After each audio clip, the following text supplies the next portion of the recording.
So my name is Maciek. My LF ID is Mats Constant. My Cisco addresses are here.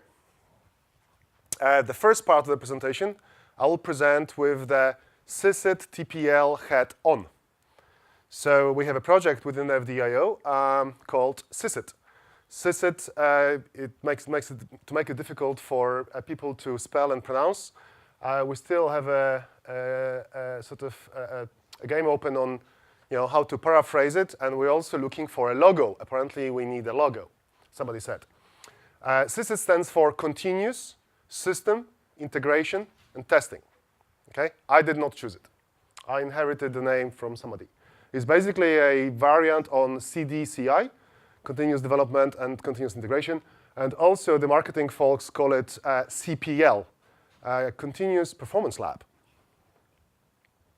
I'm going to talk about that. I'm going to talk about project, and then I'm going to talk about benchmarking. So let's go. My timer is not working. It's working now. That's OK. Mine is more accurate. Maybe not. Continuous Performance Lab. And I've got the cat scare, or however you call it in Ausland. So these two slides were presented during the FD.io pre-launch. And the idea was to signal to the community and also to commit to the community something that is required to produce a performant virtual network data plane. And orchestration-wise, we have a lot of orchestration systems. People do test performance of orchestration, but it is not really. If things get slower by 50% or 80%, they're still accepted as fit for purpose. For data plane, that doesn't work. Why? Because a timescale perspective is different. And you've heard about packets per second and line rates and so on. Well, we're going to look at that. So the idea is to basically automate testing infrastructure and cover data plane and programmability and do some other little things. And basically give the developers, the coders, a tool, a platform to test their code across the dimensions as listed. So that's the high-level ask. And it was translated into the continuous functional testing and continuous benchmarking testing. Continuous is the key word. So we're going to visit those. For benchmarking, we need physical hardware. So there is a bit of a combinatorial explosion there, right? Lots of servers, lots of CPU microarchitectures, NICs, and so on. So I'll cover that. Functional is actually much easier. We can do it in the cloud. And that's what we do. So hopefully this makes sense. And let's look at what CSIT project is about. So 3 weeks ago, exactly, I did present the project proposal on behalf of the team. And the date is here. And this is the initial list of committers with their LF IDs. And I am the guy with the longest name. And then it got accepted. So we got rolling. The project wiki is up. The hit rate is low. We encourage you to hit us as much as possible so that all the telemetry from LF likes us. Because if they don't like us, we get mixed service. So please hit us. And basically, the idea is to develop the software code to automate the testing. One of the mantras we are following is humans do not test the code. It's the machines, it's the robots. So, and that's important because we will not be able, looking at the number of you, and there's like, what, 30 of you? Let's assume that you guys are productive and you produce a 1K lock a day, or maybe 100 lines of code a day, a good quality code, OK? Well, if you grow, we won't be able to scale to test it. So we need machines.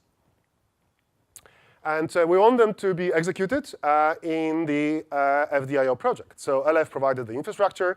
The machines are hosted there. It works. So we're going to use them.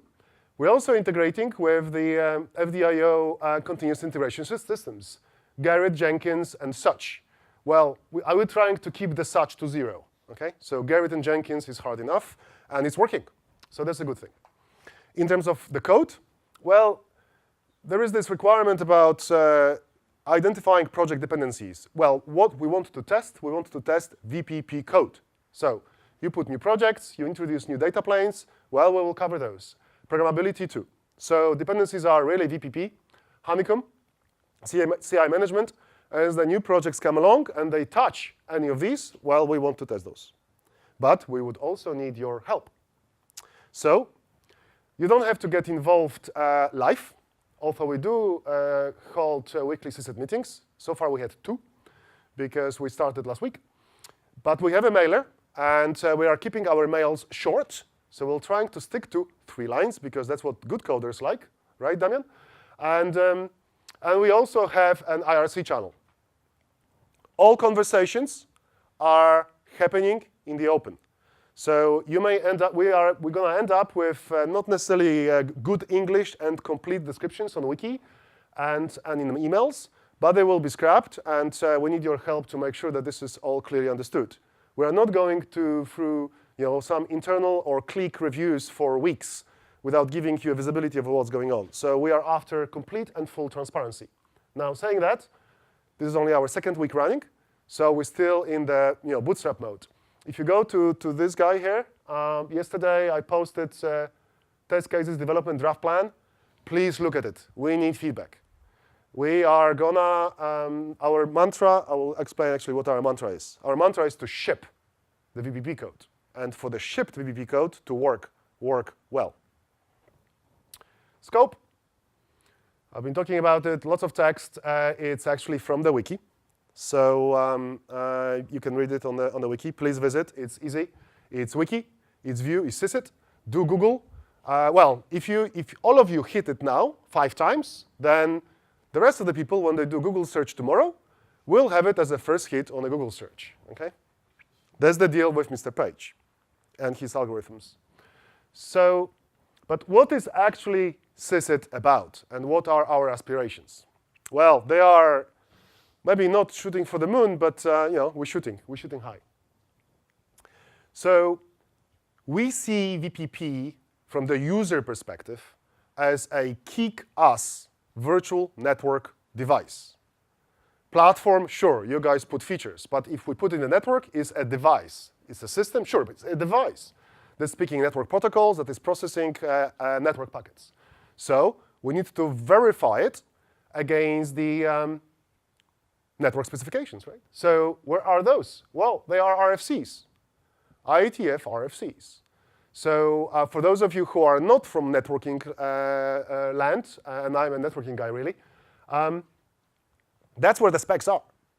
So we will drive the community so that every functionality we test, we would like to have a spec to test against. And L2, L3, IPv4, IPv6. And if there is no spec, or the spec is not, there is full of ambiguity, like Keith said, running code wins. Okay?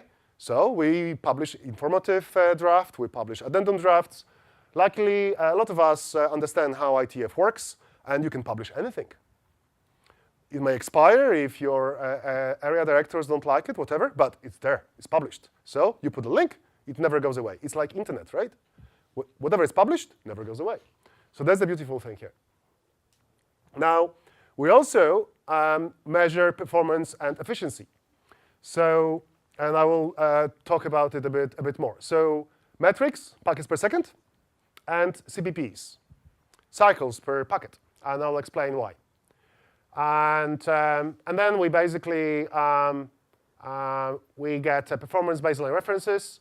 And we also want to have an aspiration to actually determine a predicted and expected and delivered operation range of the hardware and software stack, right? That's what the users want. Enterprises, service providers, consumers. And we want to provide the testing platform and tools for the VPP community of developers and users. And we want to also automate the telemetry feedback for conformance, performance, and efficiency. At the end of the day, we really want to drive a good engineering discipline in the community. So drive innovative optimizations in the source code, but make sure that they work. make progress faster by providing the community with the automated feedback loop on what works or not, and clearly prevent unnecessary code harm. Now, these are aspirations. It's going to take us some time to get there. But at least these are our guiding principles. So that's the CSIT platform system design in a nutshell. I will not go into the detail. I am not the coder that coded all of it. In fact, I coded hardly anything here. But the team I'm working with did. So there is more documentation on the wiki, and there will be more documentation coming up. And we are reporting as a standing slot in VPP project call, technical call on Tuesdays, on where we actually are. So hopefully by next Tuesday, we'll have a more complete documentation. Yep, go ahead.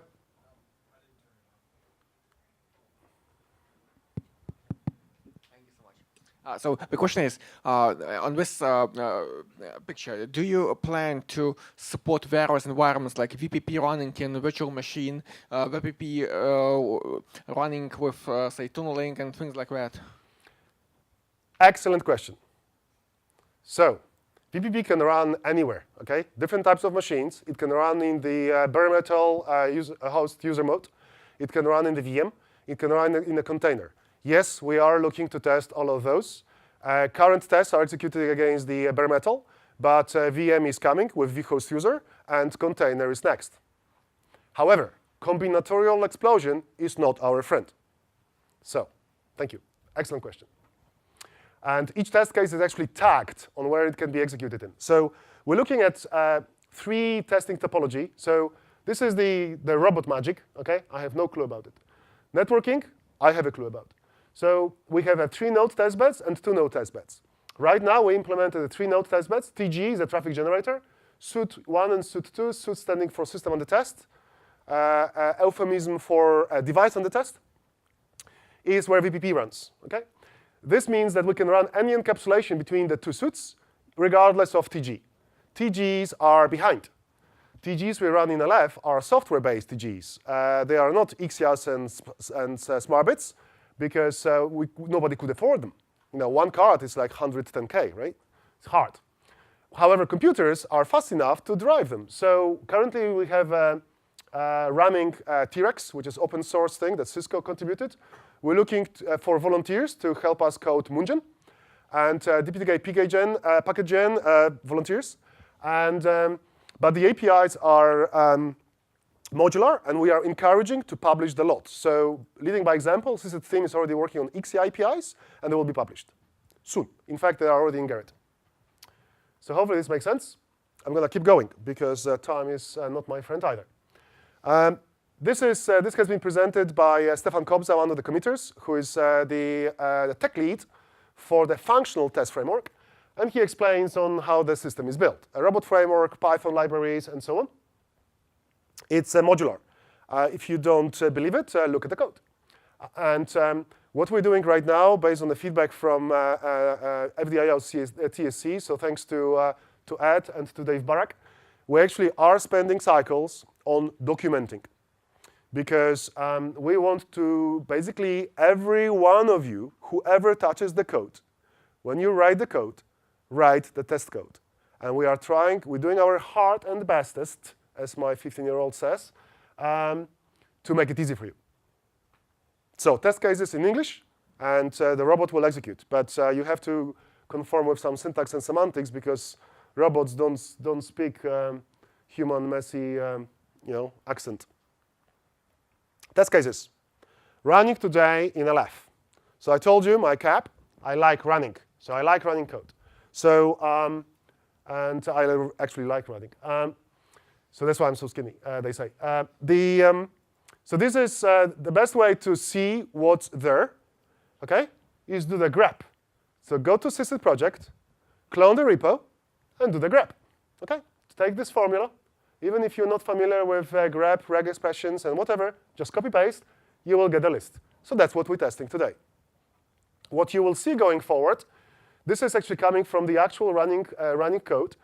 We're working with the team to make sure that each of these will then have at the end in a title list of RFCs the code is tested against. so that you know which specs you're testing, or the robot is testing for you. Hopefully, this makes sense. Now, I don't know whether you like it, but I like it. I think this guy is faster than this guy, but let's see. So, performance test cases. Sorry, one more comment on the functional test cases. So functional test cases are running in a virtual environment, which means they scale. Currently, we have capacity on concurrent execution of 99 test cases at the same time. Actually, yes, because we have one machine. Am I talking right? No, I'm not talking right. Currently, we have a capacity of 33 test cases. As of end of this month, we'll have a capacity of 99 test cases. And we're working with LFIT team and their cloud providers to implement basically functional tests in a VM in VM nested environment that is now offered by quite a few cloud operators, including Google and Amazon and so on, so that we have endless capacity. And by that, we mean endless capacity, or as many computers are on Earth, I guess, Amazon and Google and so on. Performance test cases are harder because they require hardware. So we have 3 of 3 node testbeds today hosted in the labs in somewhere in Canada on the East Coast, where it's cold because computers like cold. And we're basically doing some short and long tests. The short tests are testing against the reference performance. The long tests are discovering performance. So what I mean by that? That's why you see some values here, and we will modify that so that it's easily more easily readable. But basically, reference is what we know works and can be executed quickly, like a few minutes, to see that we're not dropping packets. The discovery requires binary search, RFC 2544. That takes time, so that's why it's long. And I think this guy is still faster than this guy, but let's see. So, our main goals: VPP release candidate enable, and enable VPP release ship. This is what we presented as a part of the project proposal. That's our mantra. So, what we believe, and I'm speaking on behalf of the team, because I'm just a mouthpiece, a TPL mouthpiece of the SysIT committer team, but I also strongly believe in what leaves my mouth. And I'm doing my best, as most of the engineers, to do what I say. Is we really need to make sure that the SysIT system is accessible and usable. If nobody's using it, we failed. And who are the users? Well, VPP programmers, you. VPP testers, some of you, hopefully. VPP users, hopefully also some of you. So we are carrying multiple hats, and it's basically through this three sort of communities we can make code work better. And if you look at the computer science textbooks, well, writing test cases is hard. Why? It's because asking new questions is hard. It's in fact impossible for machines, and it's one of the Alan Turing tests, if you remember from school. So, call to action: after writing a good VPP code, write good VPP test code and onboard on SysIT system. And if it's hard, and give us another few weeks. If it's hard, let us know what's hard. Any and all feedback, sysit-dev at FD.io.org or something. We need feedback. So, I am now 18 minutes to go, which is perfect timing. Adam, can we stop the camera? Thank you. Now it's a different hat, which is me, really, and I would like to paraphrase what Keith said. I fell in love with computers at the age of 15. I was behind the Iron Curtain, so the only computer that was available in my town was ZX81. At the age of 17, I touched Odra computers, and if you don't know what those are, these are stolen specs and reverse-engineered versions of PTP-11s. I didn't know that at the time. So I fell in love with computers. The love lasted about 9 years. And after that, I realized it's exhausting. So I left computers, and I got into networking. For the other 15 years, I'm quite old. So now I realized with VPP, when I met Dave first 3 years ago at Cisco, I thought, shit, that's a networking meeting computers. And I brought a little oscilloscope to measure the clock cycles. And at that time, we were at 100 cycles per packet. I remember. That was your drivers, not the PTK. And they were, anyway, it was good. It was mind-blowing. And so it's, apart from running, I also like now networking, meeting computers in shape of VPP. So one of the things that we do in benchmarking, generally, computers, Spec 206 and others, and there is a list that we're going to publish in some white paper when we ever get to it, but there is also some references in the blog, and I can add references here. We have a lot of benchmarking suites, test suites for compute workloads. Okay? What we do not have is benchmarking suites for network workloads. So that's what this game is about. And in FD.io and in CSIT, and together with VSPerf, OPNFV VSPerf, and so on, we're going to try to drive some standardized approach to benchmark networking workloads, where the measure of work is packet. So that's what this is explaining. It is actually a copy-paste from the blog that has been published by Dave Ward with my authorship on Monday. And it is actually, the formulas are mine, and actually they're not really mine, they are universal. But the reference, if you never read this book, is an excellent book, okay, by Mr. Patterson and Mr. Hennessy. It binds things like CPI, cycles per instruction, or IPC, right, the inverse. And there are guys here from Intel who use CPI and IPC every day. They can tell you exactly how computers improve with CPI and what is the IPC. What is the theoretical IPC for a well-written software running on Haswell computer, or Ivy Bridge, or Sandy Bridge, and so on? It's important. So we're arriving to this metric called CPP, cycles per packet, where we basically know how long it takes to process a packet if we know the core frequency.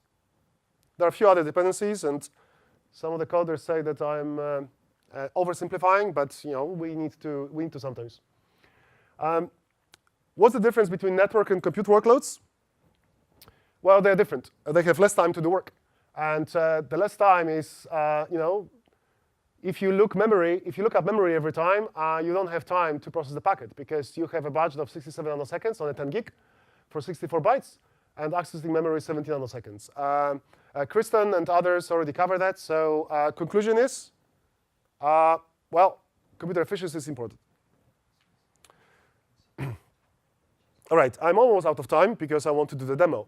So how we are testing, we are clearly leveraging all the best practices. Okay, RFC 2544, 1242, mantras. Okay, so binary searches, delay, packet delay variation, all of those definitions. Working very closely with a chair of BMWG, Al Morton, who has been very active in OPNFV VSPerf. I've been active in OPNFV VSPerf, although not as much as I would have liked. But we have contributed stuff to the spec. In VSPerf LTD, there is some contribution from us and from me. And also, I've been running a project within Cisco called VNet SLA. And I presented at the OPNFV Summit last year the work. So please have a check. But we're basically trying to work all together. So I will quickly do another quick talk, and then I'll go into numbers and then into demo. So we're testing VPP from two perspectives. One is a black box, just another network device, okay? RFC 2544, 1242. And we measure specs, not specs, and performance, and so on. But then we also want to see the system as a white box. So if we take Keith's slide from day one, I would like to convert his ouches, the pain ouches, into the CPP telemetry, so that you can actually qualify the amount of pain, okay, and the metric, and maybe turn pain into, I don't know, pleasure or satisfaction or gratitude, right? My code works. It works well. It's great. And then for testing specific use cases, I think I really liked Pierre's presentation with the graphs. I mean, guys, if you show us visuals like that of how your code works, beautiful, beautiful. Because then I do a show run. We know exactly what show run shows me on VPP. and which counters I should be looking at and where I should be paying attention. Because each of these paths for the graph node shows on how work is actually done. Beautiful. Beautiful. OK. Huh? I only had to pay Maciek a little bit for this. Oh, that's OK. That's OK. That's OK. I take all and any bribes apart from money. I don't take money. But flying lessons, Dave? Pleasure. If we ever get to it. So you've seen the slides from Dave already. They are also described from Dave's Word, right? They're also described in the blog. Look at the blog. I'm not going to repeat what's in the blog. But if there are any questions to any of the slides, I'm available hackathon and after, and we can go into excruciating detail. I happen to be the guy with the team testing those with Iantec, with Carsten Rosenhavel. So have all the background and all the configs and so on. The tables are not working out. So right now, our benchmarking testbed of pushing the technology forward includes 2 computers, 2-socket and 4-socket. They're both Haswell. These are the specs. So that's how they look in theory. That's how they look in practice. They are actually in the lab just around the corner from here. And I would like to log into them in a moment and show you. And if I screw up, I have those 3 guys who can keep me honest and correct my spelling mistakes. And also explain why sudo perftop shows green, red, and a lot of white. So that's the 2-socket computer. As you can see, there is some activity here and some cables. This guy is running with 10 gigs at rate. So these are the guys who actually produced the data that supported the slides. And that's the 4-socket computer that has 18 40 ports. 18 40 gig, yeah. So 9 adapters each to port. Why? Because this is the biggest Cisco computer we could afford that has highest number of PCI slots that are at least ×8 or more lanes, PCI 3. If we have anybody writing PCI SIG here, can we have PCIe 40 sooner, please? Because we need it. PCI 3 is one of the bottlenecks. So that's the 12-port thing. And there are the results.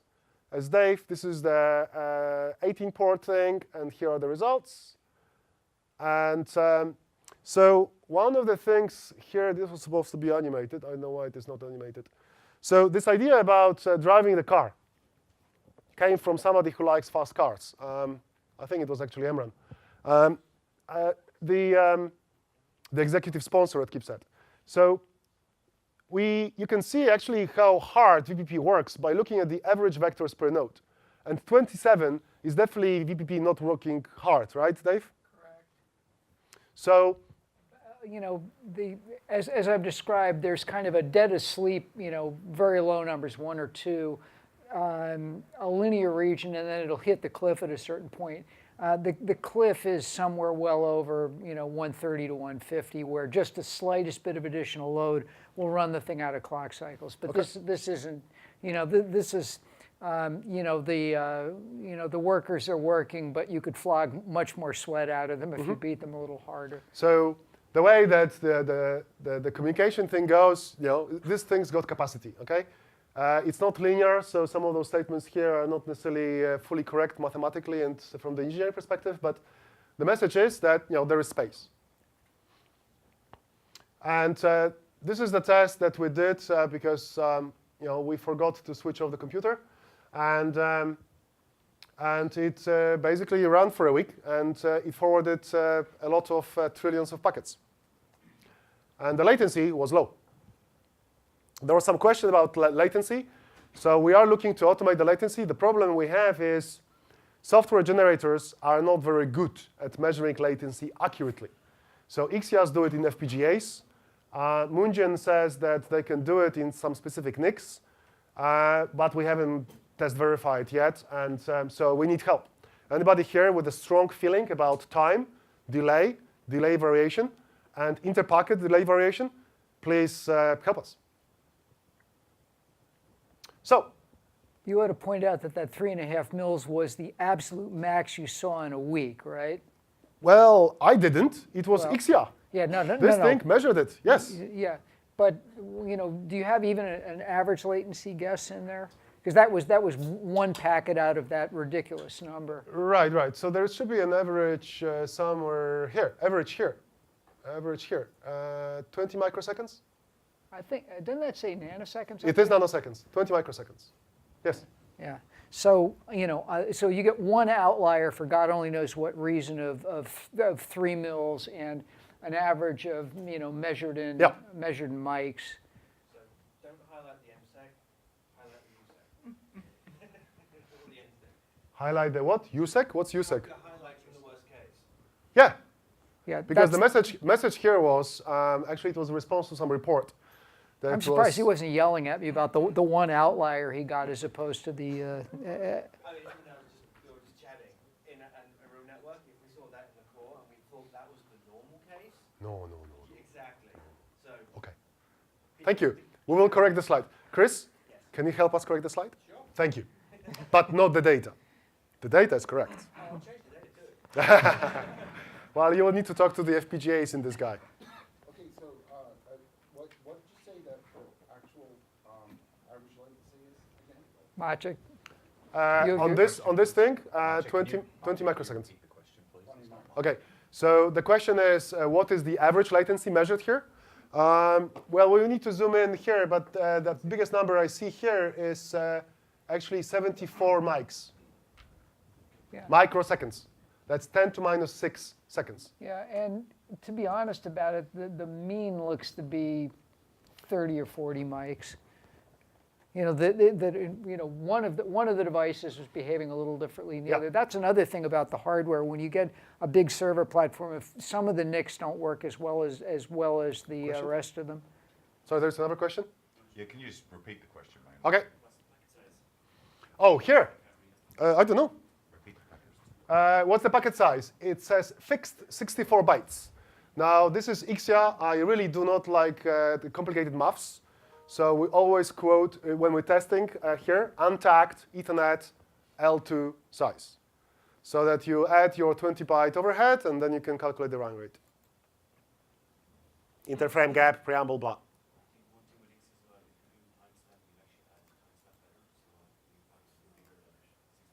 For IPv4, 64 byte is good.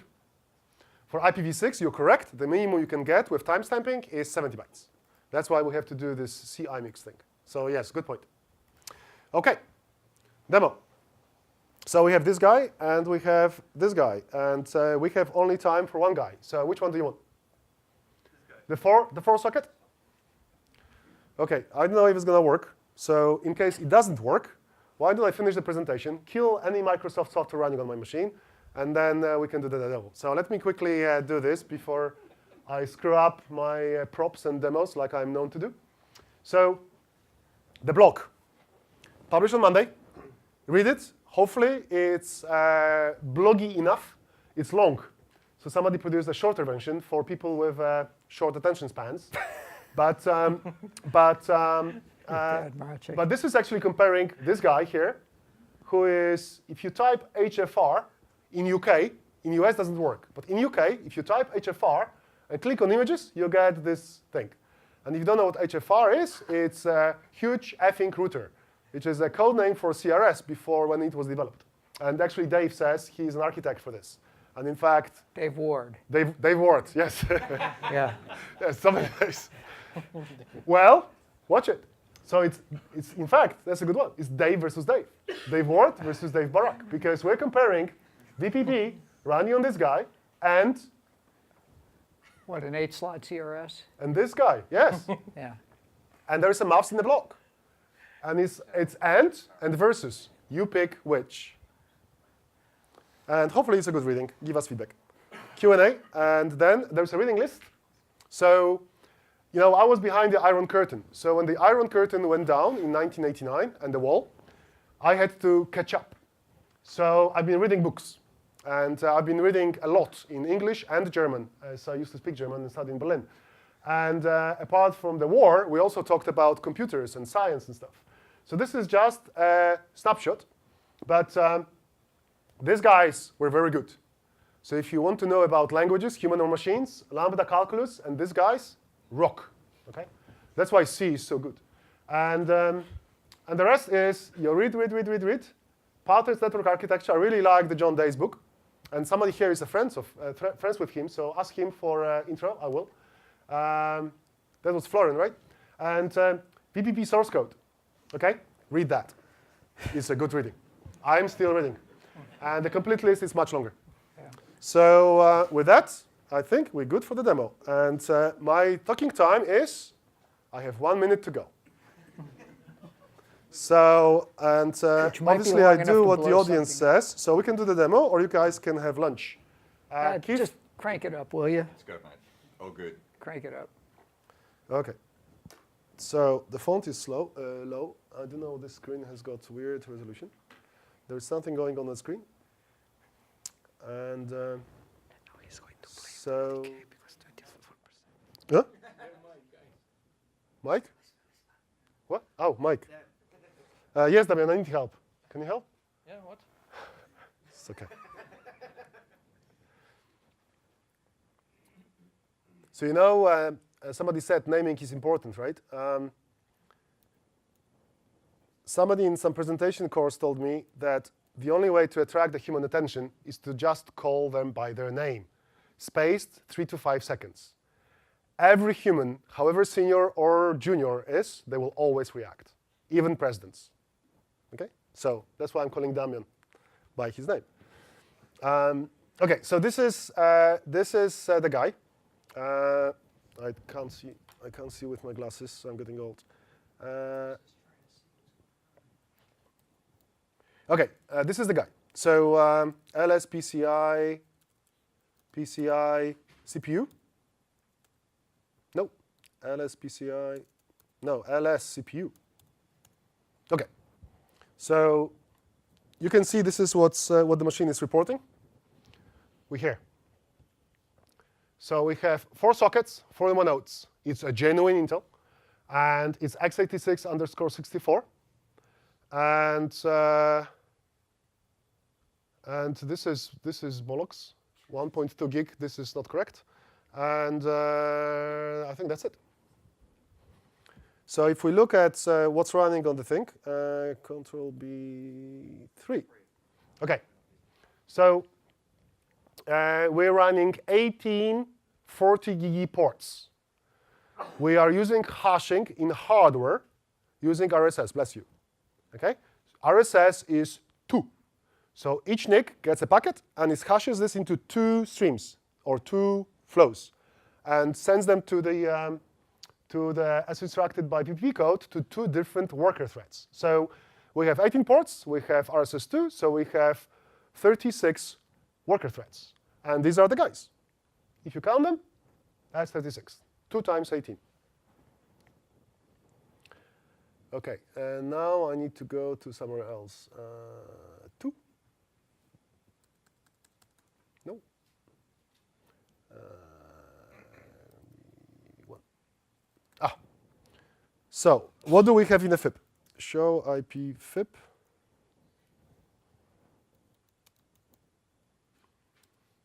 $8 million. So if I forget these 3 characters, this thing will be spitting 8 million prefixes at me. So it's going to take a while, right? So we don't want to do this. 8 million prefixes. There are /24s. And what else can we see? Show threads. As you can see, we have nicely numbered. Thank you, Damian. Thank you, Dave Barak. VPP worker 0, 35. So that's 36. And there's a core placement, L core placement. We're not using H threading because, well, we can talk with our colleagues at Intel. The benefit of usually using hyperthreading is, X%. And here we're really playing with just physics. So we want to understand the speed up of running multi-core, and we want the speed up to be as close to following Amdahl's law, which is you are as fast as your slowest element, as possible. As Damian said, based on his presentation yesterday, we want to be as close to factor 1 times x number of cores as possible. So 1 core, 2 core, 3 core, and performance multiplies. And so far, it's looking good. And we are looking to maybe collaborate with the community to show how networking workloads follow the same principles of speed up for multi-threading. However, because there is limited state that they have to sync on, and they are following patterns of cache alignment, memory, blah, blah, blah, the impact or overhead of running multiple threads can be, in fact, kept to a minimum. Not only from theory perspective, but also code perspective. So what else can we do here? Damian, what else can we do? What about showing how the code is actually running and doing sudo perf-top? Or is there anything else? I think I had something else on my slides, but let me just see. Hello world was on the slide, but I'm not going to do hello world, but I do show run. So, and that's really, when I saw this command, that actually was the moment, when you see your wife at the age of 24, your future wife, and you say, shit, that's it, okay? That was the moment, okay? And I am a male, I'm a man, right? We don't easily commit, okay? And that's why shit, okay? Because shit means, okay, done. I found my love. So let's look at this guy, okay? And this is where the white box comes in. Telemetry is important. It's bloody, bloody important. And not only from the computer, but also from the service. And if you don't believe me, please, please, please, do your Google search and search on how Google is making money, how Amazon is making money, how Facebook. It's all telemetry, understanding the user, how much capacity they use, what services they use. Telemetry is the money maker, okay? Telemetry. So this is a telemetry on how good are we at processing packets. And I can actually see, and this is the running system, right? And you will see a dynamic assembler execution in a moment with sudo perf-top. This is how many clocks these guys are using. I can see what's expensive, what's not. Now, Time for upgrade. I don't like these pushy guys. Well, you are on the dev release. Listen, these guys, the silver guys, used to be good in 2005, okay? 2016, I'm not sure. I'm looking for a replacement. I think Ubuntu. So this is extremely important because engineers need to understand it, but also imagine techno-economists and the bean counters, okay? They also will know what's expensive or what's not. And that can drive the whole industry in a more optimal direction. So this was the beautiful moment. So let's go to the, because I'm talking too much, let me go to something else, like 4, and do command that Dave Barak taught me, sudo perf-top. And remember, I'm a high-level guy. I don't have a clue about code. Imagine that. But I'm a human, and I understand patterns. And this is the tool that I absolutely love. If you check anything in, we steal his keyboard in the middle of the night. OK? So dispatch node. This guy is doing lots of work. Lib. What about this guy? I don't think we have traffic running. Damian. This guy always keeps me honest. So let me run traffic. Now, Ixia wasn't sweating this morning. Yeah, it's not running. You're right, because we were doing some inventory yesterday. So let's run the guy. Thank you.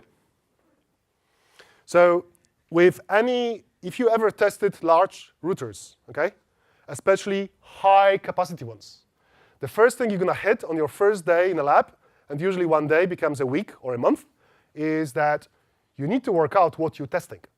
Quite often, you're testing the tester. So the testing the tester thing is a thing that needs to be watched. So we are pumping 50 million PPS in each port, times 18. You did the maths. Picture changed. It did. So Rx receive packets. Look, we're spending 90% of time receiving packets. We're spending 13% of time looking them up, and 10% transmitting them. We really need to optimize this receive and transmit. Help. Okay, now receiving. Who is the culprit? DPTK220, DPTK220 coders here? It's the same, Dave, that we looked at a while back. It's the same, 4, 2, whatever. So Yeah, it's the PCI bus, Yeah. basically.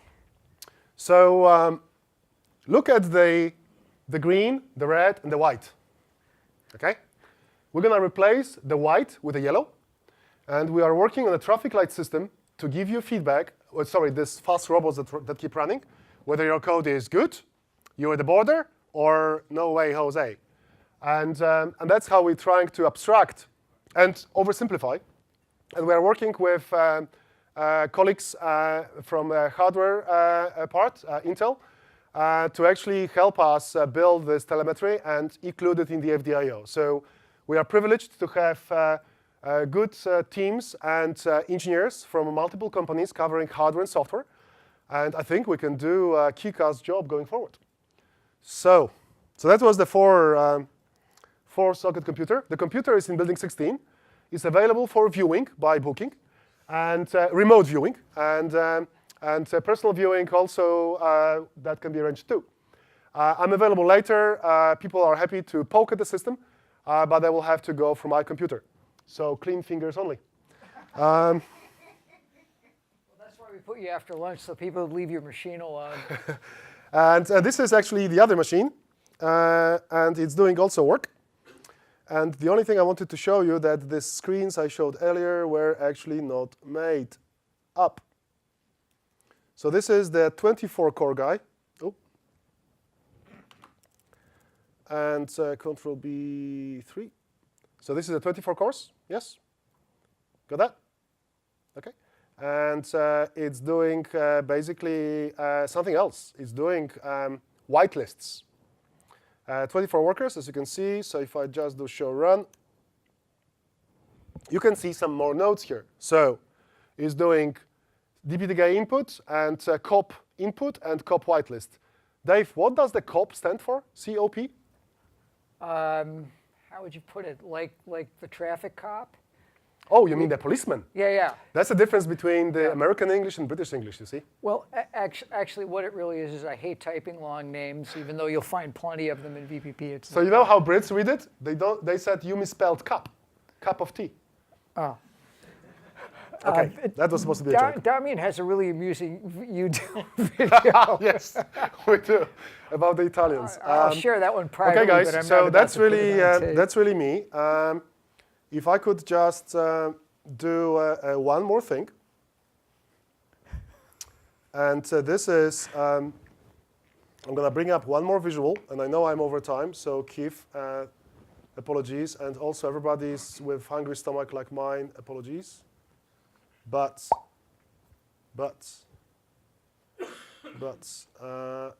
this picture. So these are the big guys, right?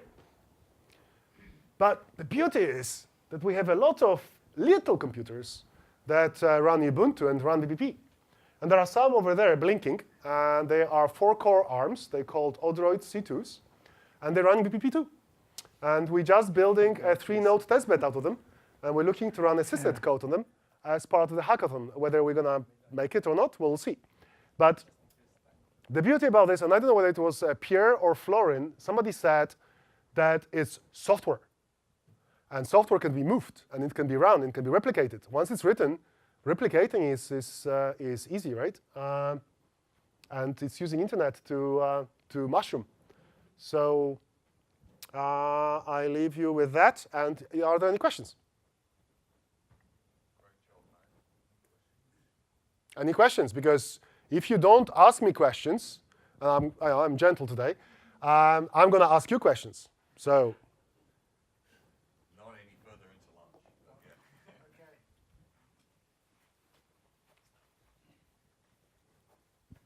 Do you have any performance comparisons between different architectures?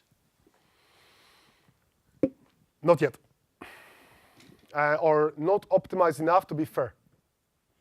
What are the minimum sets of capabilities in hardware that I should start with to do, let's say, a couple of 10 gig kind of system? OK, so can I actually comment on the previous question? the main issue is this receive and transmit path.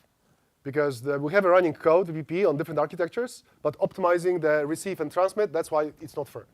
Damian, do you want to comment on the second question? Yeah, I mean, what we have, what we've done so far on the real hardware is ThunderX from Cavium. So the issue is that still the DPDK drivers are not official, so we have some pre-release version, and it's not tuned enough to really make a real comparison between. I'm just talking about an x86 system. Is a desktop i7 that was related to the previous question. And regarding your question, I mean, if your NIC is supported. So how much do you want to run? Do you want to run 20 gig? Let's say 20 gig. How many cores have you got? Should I start with an i7? How many cores have you got? 4 cores. Okay, and what's the microarchitecture? x86 64. Which one? Haswell? Yeah, let's start with Haswell. Yeah. Or Skylake. Yeah. Oh, Skylake? Yeah. Oh, yeah, We would like to. We would like to, too. Can we have Skylake? If you bring it over to Magic's house and plan on leaving it for a while, we'll be happy to get it going. Yes. Or he'll be happy to get Yes, it going. very happy, very happy. Okay, guys, so the question I have is, firstly, Keith's style question. Did it make sense? And be careful what you say, because there is a follow-up question. Yes. Those cost extra. So did it make sense? Yeah. Yes? Yes? Nod of hands? No, raise of hands. Yeah, definitely. Okay, cool. So if it makes sense, can you give me a tentative answer of if you write VPP code, would you help us test this code with robots? I.e., would you write, or at least consider writing the test code? Yeah. Cool. That's ITF style, 80% of the room. Thank you. Thank you.